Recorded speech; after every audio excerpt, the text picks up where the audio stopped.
Guys, आज मैं आपके लिए एक न्यू हिस्टोरिकल चाइनीज ड्रामा का एक्सप्लेनेशन लेकर आ गई हूँ, जो कि एक लड़की के रिवेंज पर बेस्ड है। कहानी की शुरुआत में बताया जाता है कि ये शो एक बहुत ही बड़े से रेगिस्तानी एरिया में सेट किया गया है। इस डेजर्ट में पानी की कमी की वजह से लैंड्स में जंगें छिड़ जाती थी, क्योंकि ये लोग ऐसी लैंड की तलाश में रहते थे जहाँ पर इन्हें ज्यादा पानी मिल सके। इन वॉर्स पे फुल स्टॉप तब लगा जब यहाँ की बड़ी सिटीज ने सब कुछ कंट्रोल में ले लिया। इन 3 बड़ी सिटीज के नाम है युनपे, मेसुए और टियानडू।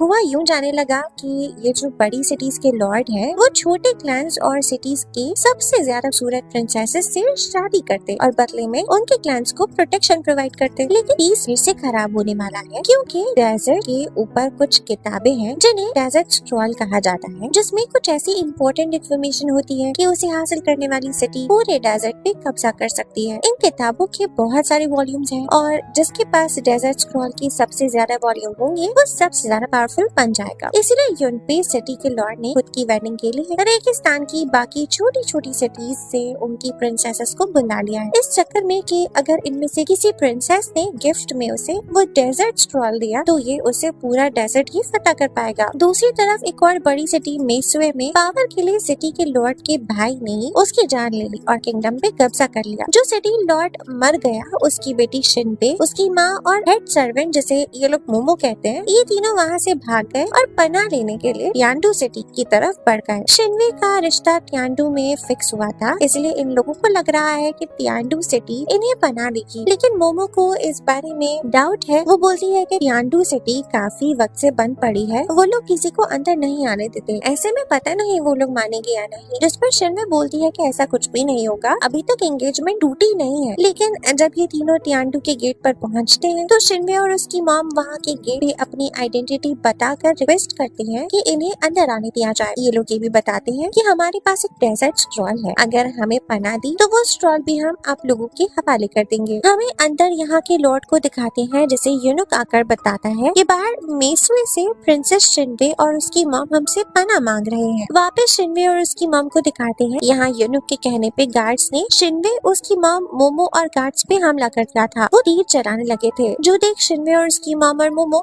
तीर शिनवे की मॉम को लग जाता है। लेकिन इतनी तकलीफ में होने के बावजूद उसकी मॉम उसे और मोमो को घोड़े पे बैठाकर भगा देती है और कहती है कि तुम लोग युनपाई चले जाना। शिनवे बहुत ज्यादा रोती है, वो यहाँ से अपनी माँ को छोड़ नहीं जाना चाहती, पर उसे जाना पड़ता है। शिनवे की मॉम को और तीर लग जाते हैं और उसकी वहीं पर डेथ हो जाती है। शिनवे अब मोमो के साथ अपने मॉम डैड की एक कब्र बनाकर वहाँ रिस्पेक्ट करती है और प्रॉमिस करती है कि वो मेसुए और टियानडू सिटी से इन सब जिल्लत का बदला लेगी। और जैसा कि उसकी माँ ने कहा था, वो इन सब में युनपाई की मदद ले सकती है। जैसा कि बताया था, युनपाई के लॉर्ड ने मैरिज के लिए छोटी छोटी सिटीज से प्रिंसेसेस को बुलाया है। शिनवे बोलती है कि वो अनाची की प्रिंसेस के काफिले को ढूंढकर इसे साथ ले जाने की रिक्वेस्ट करेगी। शिनवे इस वक्त अनाची की प्रिंसेस की गुलाम तक बनने को तैयार है युनपाई तक पहुंचने के लिए। शिनवे की जो मॉम है उसका ताल्लुक भी अनाची से ही था। अब सीन अनाची की प्रिंसेस वेशवांग पे शिफ्ट होता है कि लड़की युनपाई जाना ही नहीं चाहती थी। वो अपने देश की प्रोटेक्शन के लिए खुद की कुर्बानी देने में भरोसा नहीं रखी है, इसीलिए वो अपने काफिले से ही भाग जाती है और शिनवे और मोमो से टकरा जाती है। वेशवांग के पीछे उसके सर्वेंट्स आ रहे थे उसे रोकने, पर वो शिनवे को बोलती है कि ये लोग लुटेरे हैं, इसलिए शिनवे उसकी मदद करने की कोशिश करती है। लेकिन प्रिंसेस का एक सर्वेंट शिनवे को बता देता है कि असल में हम लोग इनाची से हैं और वेशवांग हमारी प्रिंसेस है, जिसे युनपाई के लॉर्ड के साथ शादी के लिए चुना गया है। जिस पर शिनवे और मोमो तो बहुत खुश हो जाते हैं, क्योंकि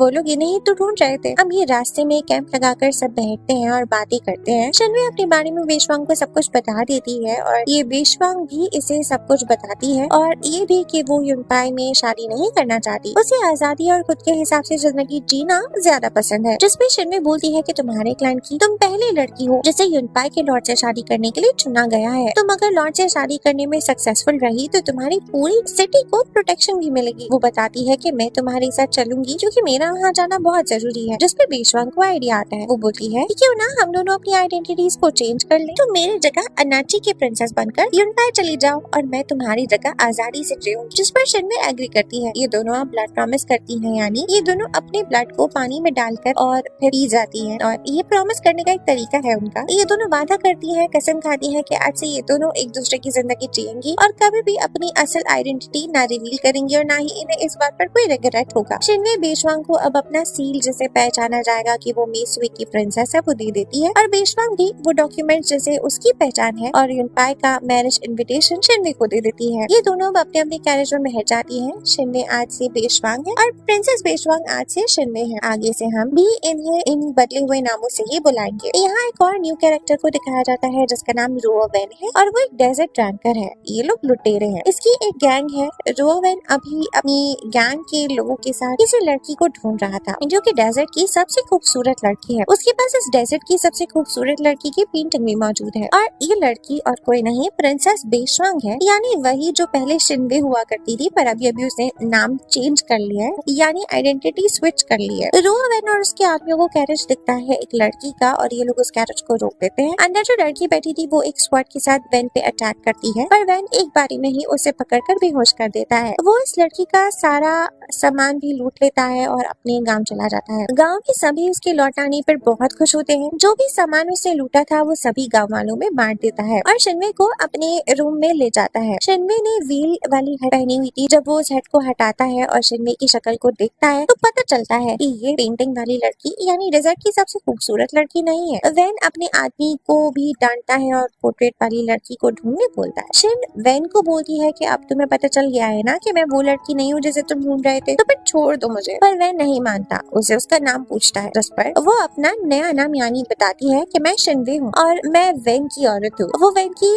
बहुत तारीफें करती है। उसने असल में वैन के बारे में बहुत कुछ सुना था इसीलिए, पर वो ये नहीं जानती थी कि असल में ये लड़का ही वैन है। वैन भी इसीलिए उसके बिल्कुल करीब चला जाता है जैसे कुछ करने वाला। तभी उसे उसका आदमी आकर बताता है कि इन लोगों ने उस पोर्ट्रेट वाली लड़की को ट्रैक कर लिया है। वैन अब शिनवे को बताता है कि असल में रोवेन मेरा ही नाम है जिस आदमी की तुम बात कर रही थी और उसे बेहोश कर यहाँ से चला जाता है। अब सीन बेशवांग पे शिफ्ट होता है जिसका कैरेज अभी भी डेजर्ट में था। यहाँ एक लड़के को दिखाते हैं जिसे हम पहले भी देख चुके हैं। ये त्यांडू सिटी का नॉर्दर्न लॉट है जहाँ पर बेशवांग की मॉम मारी गई थी, पर फिलहाल तो ये लॉट कोई छोटा मोटा कारोबारी आदमी लग रहा है। उसका घोड़ा बीमार हो गया था। वो उस घोड़े को पानी पिलाने की कोशिश करता है पर घोड़ा ये पानी नहीं पीता। तभी ये देख बेशवांग अपने कैरेज को रुकवाती है और इस लड़की के पास जाकर इसे बोलती है कि तुम इस घोड़े पे मेहनत नहीं करो, किसी के गुजर जाने से जिंदगी नहीं रुकती। पर ये लड़का बोलता है कि मेरा घोड़ा अभी जिंदा है। बेशवांग इसे पानी की बोतल देती है और घोड़े को पिलाने बोलती है। घोड़ा पानी पे कोई रिस्पॉन्ड नहीं करता। तभी बेशवांग बोलती है कि जानवर इंसानों को समझते हैं, तुम पियो और फिर इसे पिलाओ। ये लड़का ऐसा ही करता है और अब घोड़ा भी पानी पी लेता है। बेशवांग उसे 10 पानी की बोतल देती है और कहती है कि 5 तुम्हारी है और 5 तुम्हारे घोड़े की। जिस पर ये लड़का बोलता है कि डेजर्ट में पानी सोने से भी ज्यादा कीमती होता है और तुम मुझे 10 बोतलें दे रही हो। वो उसे बहुत थैंक्स करता है। बेशवांग नोटिस करती है कि इस लड़के के हाथ पर चोट लगी हुई है। वो उससे पूछती है कि क्या हुआ, लेकिन ये लड़का बोलता है कि मैं ठीक हूँ। वो बेशवांग को अपना नाम बताता है और बोलता है कि मैं आपका एहसान जल्दी चुका दूंगा। इसका नाम वो चिंग युवान होता है। हम इसे युवान बुलाएंगे जैसे हम रोवेन को वैन बुलाते हैं। युवान अपना नाम बताते बताते बेहोश हो जाता है, इसीलिए बेशवांग उसे अपने कैरेज में बैठा लेती है। युवान को जब होश आता है तो वो देखता है कि बेशवांग डेजर्ट स्क्रॉल रीड कर रही है। वो मन में सोचता है कि इसके पास तो डेजर्ट स्क्रॉल है। वो बेशवांग से उसका नाम पूछता है ताकि शुक्रिया अदा कर सके, लेकिन बेशवांग उसे अपना नाम नहीं बताती है। युवान बोलता है कि अब मैं जाता हूँ, मेरा तुम्हारे साथ रहना तुम्हारे लिए भी खतरा बन सकता है। जब वो कैरेज से उतरता है तो वहाँ कुछ सामान दिखता है उसे। वो जानबूझकर उस सामान से टकरा जाता है और उस सामान को गिरा देता है। सामान उठाने के बहाने वो कुछ कारपेट्स को देखकर बेशवांग को बोलता है कि क्या तुम इनाची से हो और मैंने सुना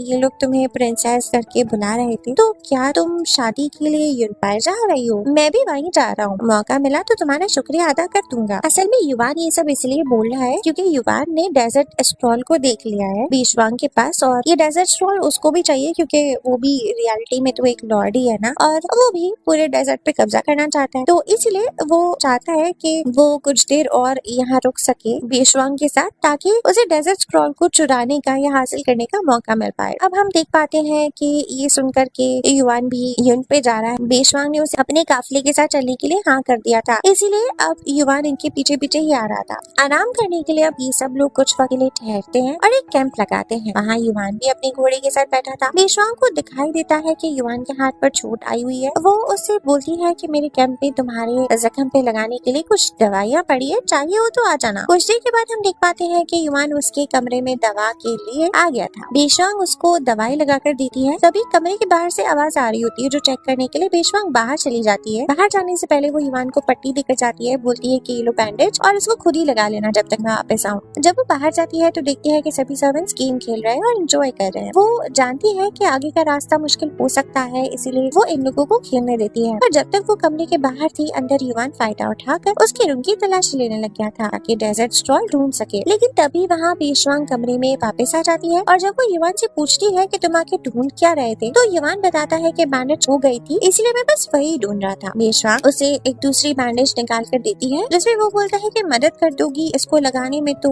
अच्छा होगा, इसीलिए अब बेशुआंग उसे बैंडेज करके देती है। अब युवान वापस से कमरे के बाहर चला जाता है। तभी बेशुआंग को युवान के इरादों पर शक हो गया था। वो युवान को एक पानी की बोतल देती है और बोलती है आज रात तुम हमारे यहाँ ठहर सकते हो, लेकिन आगे से अपना खुद देख लेना क्योंकि हमारे पास रिसोर्सेज नहीं है, हम तुम्हें और साथ नहीं रख पाएंगे। जिसपे युवान बोलता है कि ठीक है, मैं सुबह यहाँ से चला जाऊंगा। अब बेशुआंग की सभी लेडीज सर्वेंट्स गेम खेल रही होती हैं। बेशुआंग भी आकर उनके पास ही बैठ जाती है। वो नोटिस करती है कि बाकी सर्वेंट्स ज्यादा काम नहीं कर रही, सब कुछ बस मोमो से ही करवा रही हैं। वो एक सर्वेंट से कुछ मांगती है तो वो सर्वेंट काम मोमो के सर डाल देती है। बेशुआंग उस सर्वेंट से फिर कुछ मांगती है और वो वाली सर्वेंट दोबारा से काम मोमो के सर डाल देती है, जो देख बेशुआंग को तो बहुत ही गुस्सा आता है। वो सभी नौकरों को खड़े होने बोलती है और पूछती है कि वो लोग मोमो को इस तरह बोली क्यों कर रही हैं, जिस पर बाकी लड़कियां बताती है कि ये सब एक सर्वेंट गुआर का किया धरा है। जिसके बाद बेशुआंग गुआर को मारती है तो गुआर बोलने लग जाती है कि वो बस एक गुलाम है और जिंदगी भर खिदमत करती है दूसरों की। वो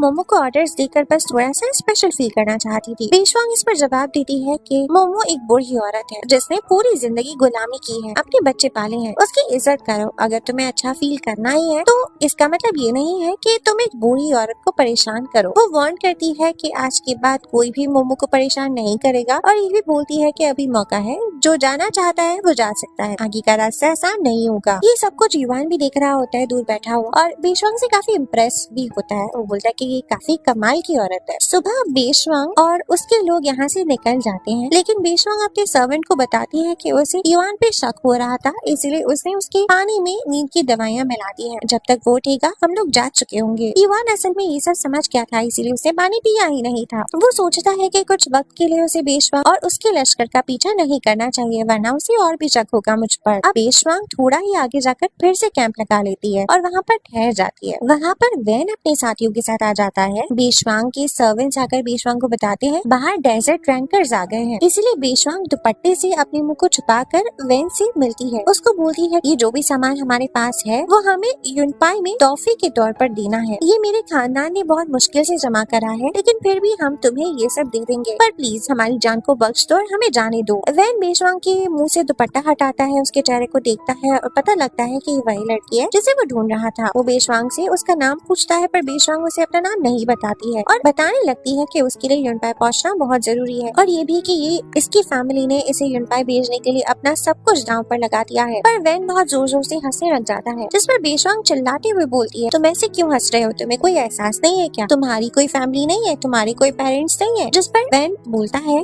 कि ना हम सबकी कोई फैमिली है ना पेरेंट्स, और अगर थे भी तो उन्होंने हमें छोड़ दिया है, इसलिए हमें जो चाहिए वो हम लूट लेते हैं, जो लड़की चाहिए उसे हासिल कर लेते हैं। वो इन सबको अब अपने गांव ले जाता है। वो बेशुआंग के सभी सर्वेंट्स को एक जेल में लॉक कर देता है और उस जेल में शिन्ने पहले से ही मौजूद थी, इसीलिए सारे सर्वेंट्स उसे पूछते हैं कि अब क्या करना है, क्योंकि जाहिर है ये सब सर्वेंट्स पहले शिन्ने के ही हुआ करते थे। शिन्ने उन लोगों से बेशुआंग का पूछती है, जिस पर ये सर्वेंट्स बताती है कि बेशुआंग ही हमारे साथ ही यहाँ पर आई है, पर अभी उन लोगों ने बेशुआंग को अलग रखा हुआ है। जिस पे शिन्ने बोलती है कि वो कुछ जरूर करेगी इन लोगों को यहाँ से निकलवाने के लिए। अब हमें बेशुआंग को दिखाते हैं जैसे वैन खाना देता है और बोलता है कि तुम खा क्यों नहीं रही हो, यहाँ एक ही बार खाना मिलता है। जो सुन बेशुआंग भुक्कड़ों की तरह खाना खा जाती है, जिसके बाद रो वैन उसे अपने ऊपर उठाकर कमरे में ले जाता है, उसे जबरदस्ती वाइन पिलाता है और उसके करीब जाकर फिजिकल होने की कोशिश करता है, कहते रहता है कि आज से तुम मेरी औरत हो। जिस पर बेशुआंग उसे दूर भागती है और सामने पड़ी वैन की स्वॉर्ड उठा लेती है, पर उसे अब चक्कर से आने लगे थे क्योंकि वैन ने उसकी वाइन में ड्रग मिला दिया था। रो वैन भी बेशुआंग की तरफ बढ़ रहा था कि तभी युवान पीछे से आकर वैन की गर्दन पे स्वॉर्ड रख देता है। बेशुआंग अब वही वाली वाइन जो वैन ने उसे पिलाई थी उसे जाकर वैन को पिला देती है। युवान वैन को बोलता है कि मैं तुम्हें नहीं मारूंगा अगर तुम बेशवांग को जाने दो, जिस पर वैन मान जाता है। पर बेशवांग बोलती है कि नहीं, मुझे मेरे साथी भी वापस चाहिए। और वैन बोलता है कि तुम मेरी जान के बदले अपनी जान तो बचा सकती हो, लेकिन उसके अलावा कोई और यहाँ से नहीं जा सकता। इसीलिए अब युवान वैन के प्रेशर पॉइंट पे मारकर उसे बेहोश कर देता है और अब बेशवांग को लेकर यहाँ से चला जाता है। वो बेशवांग को अपने बिल्कुल करीब बिठाया हुआ था घोड़े पे। बेशवांग ने सर पे जो दुपट्टा ओढ़ा हुआ था वो भी उड़ जाता है। बेशवांग को ड्रग की वजह से बहुत ठंड लग रही थी, इसलिए वो युवान के शोल्डर्स पर सर रख देती है और बहुत बेचैनी सी हो रही थी उसे। तभी ये दोनों डिसबैलेंस होकर घोड़े से नीचे गिर जाते हैं, जहाँ बेशवांग युवान के ऊपर गिरती है। युवान बोलता है कि आज रात हमें इसी जगह पर गुजार लेनी चाहिए, जिस पे बेशवांग भी मान जाती है। लेकिन अब उस ड्रग की वजह से उसकी तबीयत खराब हो रही थी। युवान उसे अपनी पानी की बोतल देता है, पर बेशवांग नहीं लेती, क्योंकि ये बोतल उसी ने तो युवान को दी थी, जिसमें उसे नींद की दवाइयाँ मिलाई थी। पर युवान बोलता है कि घबराओ मत, ये वो वाला पानी नहीं है। पानी पीने के बाद भी बेशवांग की तबीयत ठीक नहीं हो रही थी, इसलिए युवान उसे एक मेडिसिन देता है, पर इसे लेने से वो 7 दिन तक सोती रहेगी। बेशवांग बोलती है कि उसके पास इतना टाइम ही नहीं है, क्योंकि उसे 5 दिन के अंदर अंदर यूरोपाई पहुंचना है। पर अब तक तो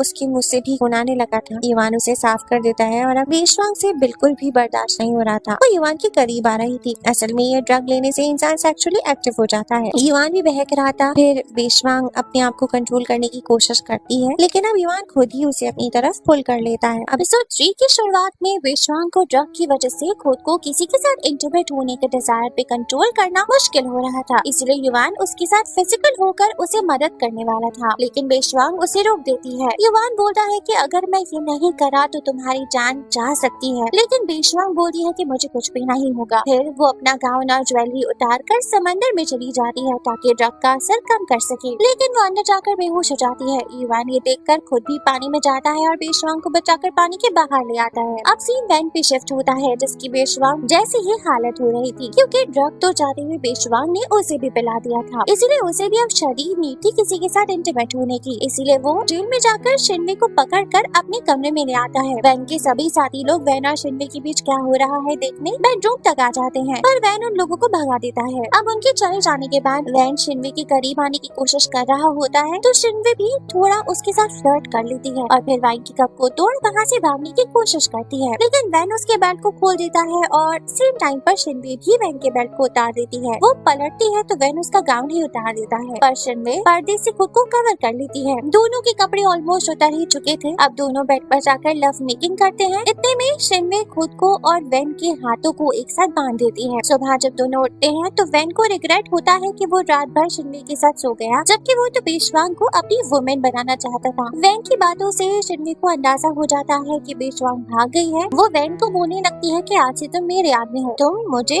मेरे घर ड्रॉप कर दो, मैं मेसवे की प्रिंसेस हूँ, मेरे दहेज में तुम्हें बहुत सारा खजाना और रहने के लिए जगह भी मिलेगी। शिनवे का मकसद वैन को यहाँ से दूर ले जाना है, क्योंकि उसे लगता है कि बेशवांग यहाँ आएगी अपने साथियों को आजाद करवाने, और ऐसे में वैन यहाँ मौजूद होगा तो बेशवांग को फिर से पकड़ लेगा। वैन भी शिनवे के साथ यहाँ से उसके घर जाने के लिए तैयार हो जाता है, क्योंकि उसे भी खजाना रहने के लिए सेफ जगह चाहिए थी जहाँ वो और उसके साथी रह सके। हम यहाँ बेशवांग और युवान को दिखाते हैं। युवान ने बेशवांग को समंदर से बचा लिया था और पूरी रात अपनी गोद में सुलाया। सुबह जब बेशवांग उठती है और उसे पता चलता है कि युवान ने उसे बचाया है, वो उसे थैंक्स करती है और अपना नाम, जो कि वैसे तो नकली है, पर बता देती है कि मैं बेशवांग हूँ। युवान उसको बोलता है कि चलो तुम्हें जहाँ भी जाना है मुझे बता दो, मैं तुम्हें ड्रॉप कर दूंगा, लेकिन बेशवांग बोलती है कि नहीं, मैं खुद ही चली जाऊंगी। वो असल में वापस वैन के गाँव जाने वाली है अपने साथियों को बचाने के लिए। वो युवान को बोलती है कि अब हम अलग अलग रास्ते जाएंगे। बेशवांग के पास एक डेजर्ट स्क्रॉल था जो वैन के आदमियों ने सभी सामान के साथ लूट लिया था। युवान अभी बेशवांग को वही डेजर्ट स्क्रॉल दिखाता है और बताता है कि तुम्हारी किताब है ना। युवान बताता है कि उसे मालूम है कि डेजर्ट स्क्रॉल इतनी कीमती किताब है, इसीलिए उसने उस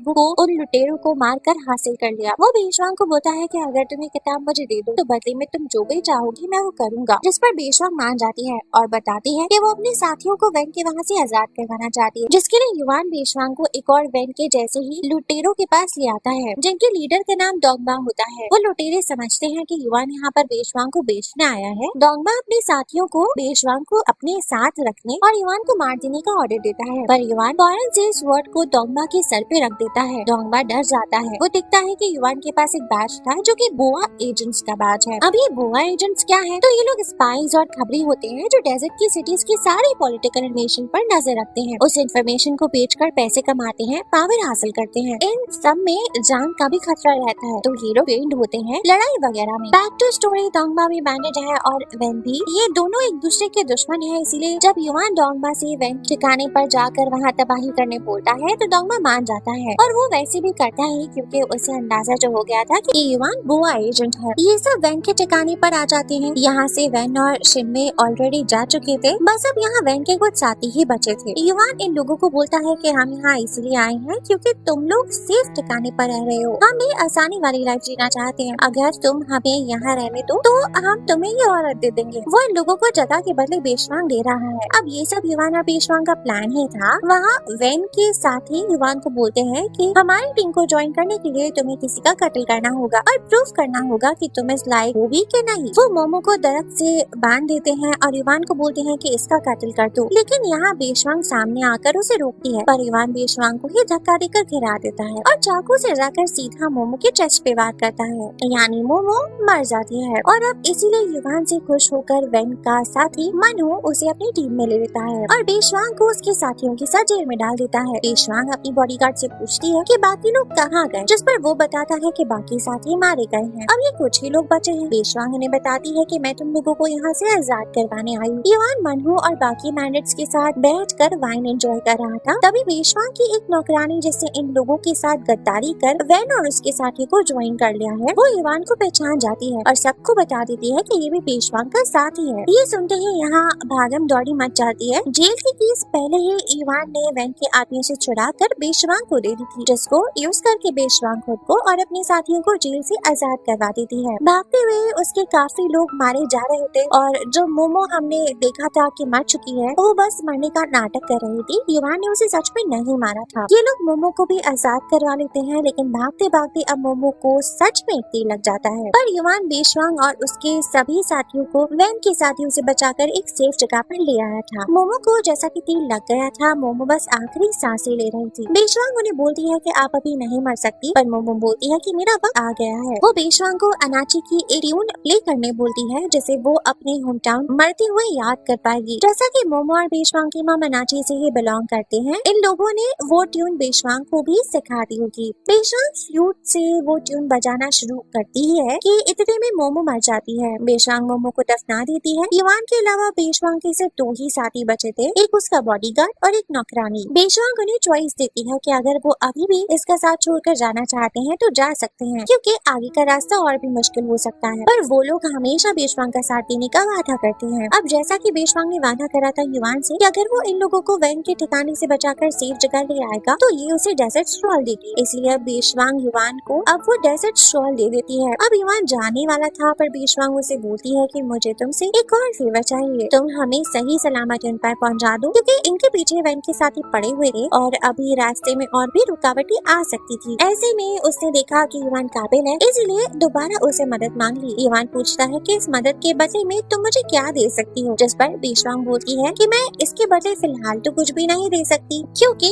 मेरा सारा सामान तो लुट चुका है, पर मैं वादा करती हूँ कि बाद में तुम जो भी मांगोगे मैं तुम्हें दूंगी। युवान मान जाता है, लेकिन जब ये सब यहाँ से निकल रहे थे तो बेशवांग को चक्कर आ जाते हैं। उसे थोड़ा आराम की जरूरत थी, इसीलिए वो अपने दोनों साथियों को युन पे पहुँचने बोलती है और खुद युवान के साथ जाती है। युवान घोड़े को पकड़ के चल रहा था और बेशवांग घोड़े के ऊपर बैठी थी। युवान उसे बोलता है कि तुम अपनी लाइफ में बहुत कुछ कर सकती हो, टैलेंटेड हो, पर शादी की वजह से तुम बाउंड हो जाओगी। तुम्हारे पास डेजर्ट स्ट्रॉल था, तुम कहीं पर भी पनाह ले सकती थी, जिस पर बेशवांग बोलती है कि उसके पास कोई और ऑप्शन नहीं था। नेस्वे के आपसी झगड़े चल रहे हैं और तियांडू तो कई सालों से बंद पड़ा है। वो युवान को बोलती है कि हमारे पास वक्त नहीं है, इस स्पीड में गए तो टाइम पर युनपाई नहीं पहुंच पाएंगे, तुम भी घोड़े पर आ जाओ। दोनों घोड़े पर एक साथ ही बैठ जाते हैं और अब इन दोनों के पीछे वेन के आदमी आ गए थे, इसलिए युवान और बेशवांग घोड़े से उतर जाते हैं और घोड़े को ऐसे ही भगा देते हैं ताकि वेन के आदमी भटक जाए। घोड़ा होशियार है, वो काम खत्म करके वापस आ जाएगा। वेन के साथ ही लेकिन इसी तरफ आ रहे थे, इसलिए वहाँ पर एक हट्टा था जिसके अंदर युवान बेशवांग को लेकर छुप जाता है और काफी क्लोज थे। युवान ने तो बेशवांग को उसकी बैग से पकड़ लिया था। वेन के आदमियों को लगता है कि यहाँ कोई भी नहीं है, इसीलिए वो लोग यहाँ से चले जाते हैं। युवान और बेशवांग भी खड्डे से बाहर आने वाले थे, पर अब थोड़ी सी मट्टी बेशवांग की आंखों में चली जाती है, जिसे फूंक मारकर युवान सही कर देता है।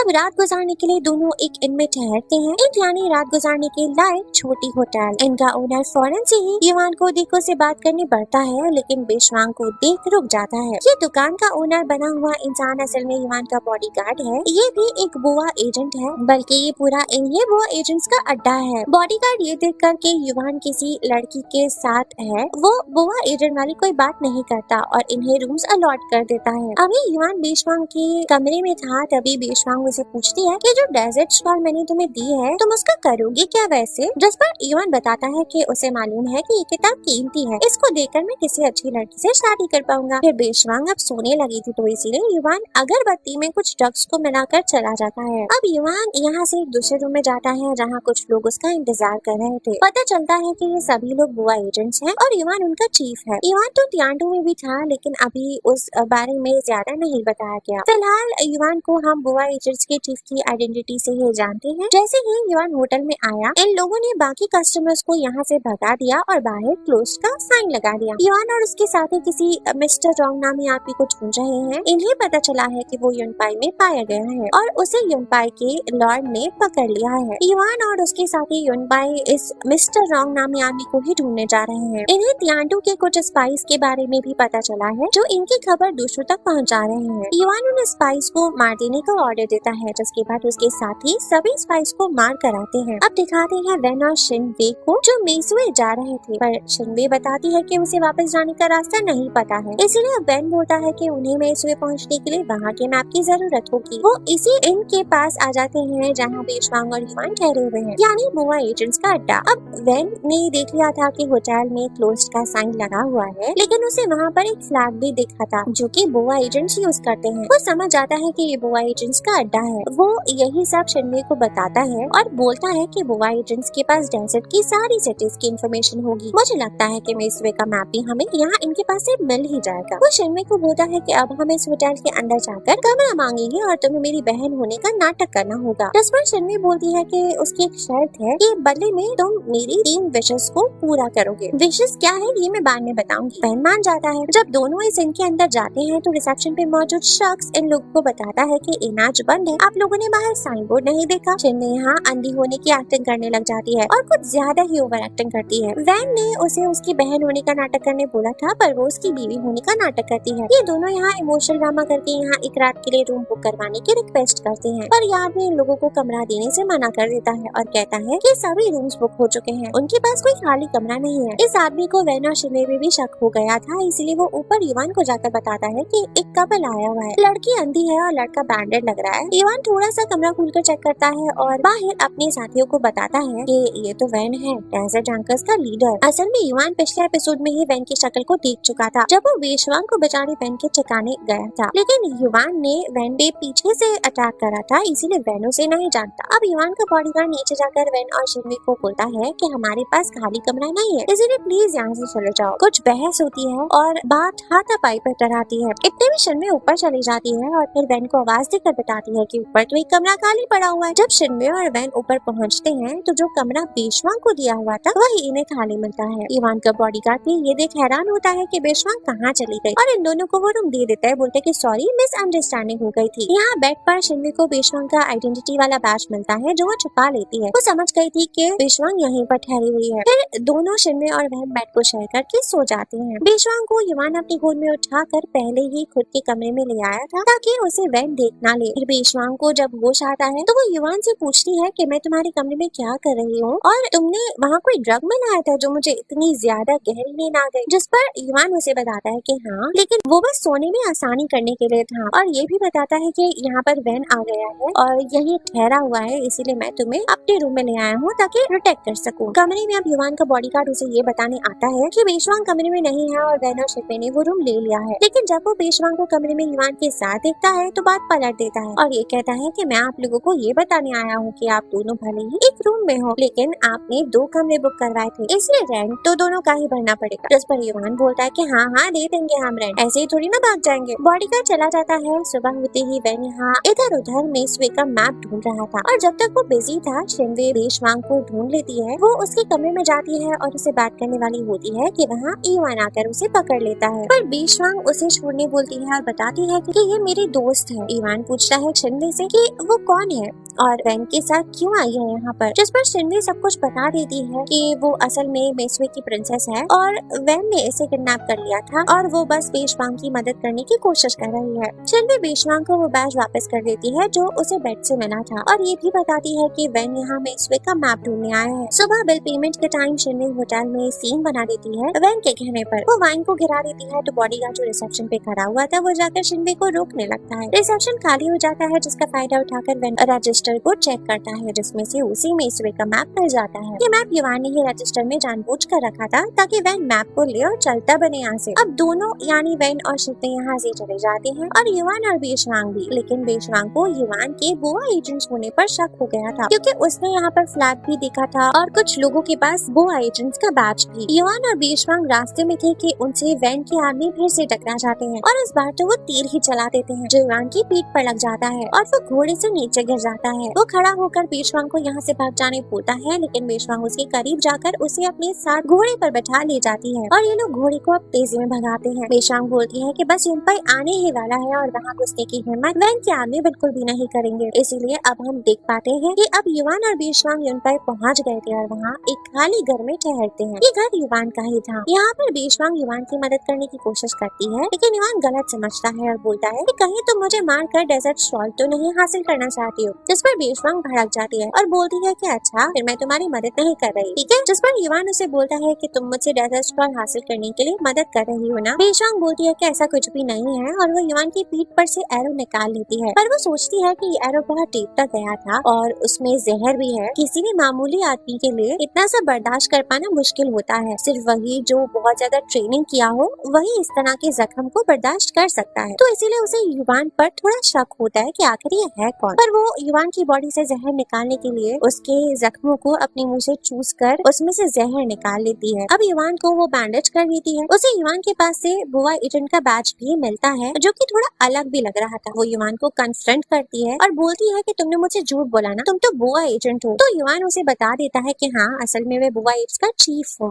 बेशवांग युवान को झूठा बोलती है कि तुमने मुझसे इस बारे में पहले क्यों नहीं बताया, मुझे ये चीजें छुपाई क्यों, ये क्यों बोला कि तुम एक बिजनेसमैन हो जबकि ऐसा कुछ है नहीं। युवान बताता है कि मैं जिस वक्त तुम लोगों से मिला था उस वक्त मेरी कंडीशन खराब थी, मुझे लगा हुआ था अगर तुम लोगों में से किसी को भी पता चल जाता तो हो सकता था कोई मुझे मार देता और मुझे तो नहीं पता था ना कि तुम अच्छी हो। बेशवांग बताती है कि उसने बुआ एजेंट्स के बारे में बहुत कुछ सुना है और उसे वो बिल्कुल भी नहीं पसंद। अब युवान की क्योंकि तबीयत खराब थी वो सो जाता है, उसे बुरा सपना आता है और वो बेचैन होने लगता है। तभी बेशवांग उसके पास बैठकर उसका ख्याल रखती है। That's it guys, एपिसोड 2 यहीं पर खत्म हो जाता है। पसंद आई हो तो इसे लाइक शेयर और दोस्तों के साथ शेयर